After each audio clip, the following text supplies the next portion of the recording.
I feel like most of them are trying to justify that they have shitty pictures at the end of the day. They try to put all the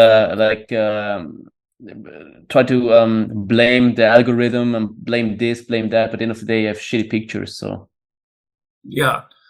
Yeah, exactly. A lot of people love blaming everything but themselves. And why aren't you getting many matches? Why aren't you improving your profile? The main message here needs to be that you need to improve your profile. It's one thing to just like throw up a load of photos that you happen to already have in your life, but it's another thing to actually make the habit out of taking the opportunity to get better photos. For example, if you have a dog and you get a mediocre dog photo, you still have that dog, unless the dog died, hopefully not. If you do still have access to a dog, you can take another photo. You have another opportunity. If you don't, you can make another opportunity somehow. So what you should be doing is making a habit out of taking advantage of opportunities by making these opportunities happen and improving on what went wrong before. I want to add some funny thing here. Like I had students of mine, all students I would I would make are making to take a dog picture with a dog. None of my students has a dog actually, and I and they are like, oh, what should I do? I say, go approach a girl who has a fucking dog. At least you can as well kill two birds with one stone. First of all, if the girl is good looking, perfect, you approach her saying, hey, the dog caught my attention. Can I take a picture of your dog for my Tinder profile? Whatever, get some funny conversation. And if the conversation goes well, you at least can number close the girl in addition.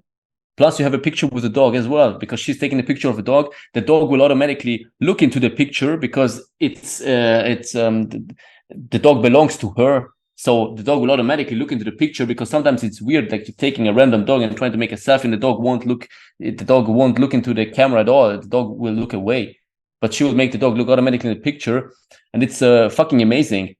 And the thing is, like all the guys have like dog pics. The girls are really into it. Girls loves dog. They love dogs. So really make sure to take dog pictures. And one student of mine, it was so funny. He had like a date, and the girl was bringing a dog cookies, and like, oh, it's here for your dog. And he's like, fuck, I felt so bad because I don't even have a dog.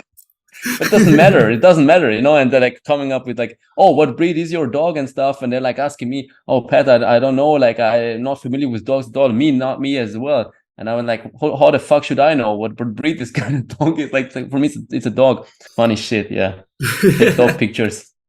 No, that's interesting. So the first thing you said is exactly how I would do it. If I don't have a dog, and I never had, I fucking hate dogs. I am not a dog person.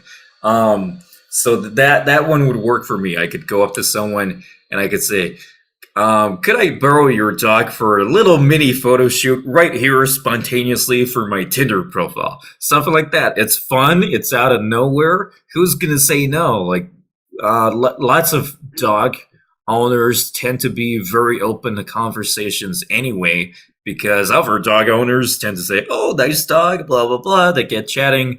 You have seen this on the street in some way or form, no matter what country you live in, probably. So it is a great idea to follow that. That is pretty funny. You don't have to have a dog. You could borrow someone else's, a friend's, go to the park and ask someone. I think that's amazing.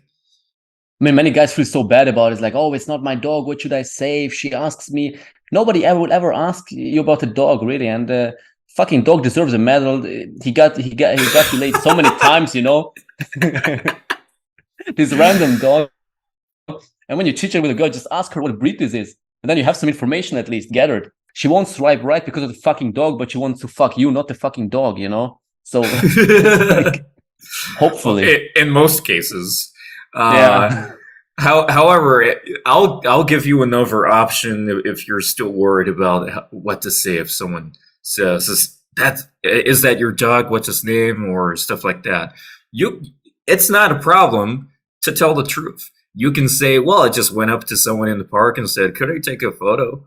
of this dog. It's so cute. You can say that. Who's going to crucify you for that? It's truth. It's innocent, and it's really what happened. And it could be perceived as pretty funny. It is not a crime to do exactly those things and then say exactly what happened. Yeah, I just met someone at the park and asked them if I could use the dog for Tinder, and there we go.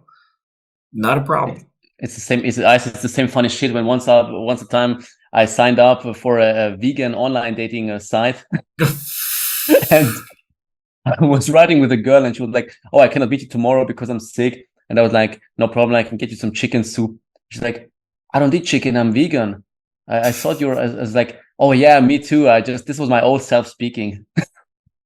Shit like this, like nobody cares. And I hooked up with girls from there as well. And then on the date, I told them, "Hey, I'm not vegan at all," and they didn't kill me. So there we go.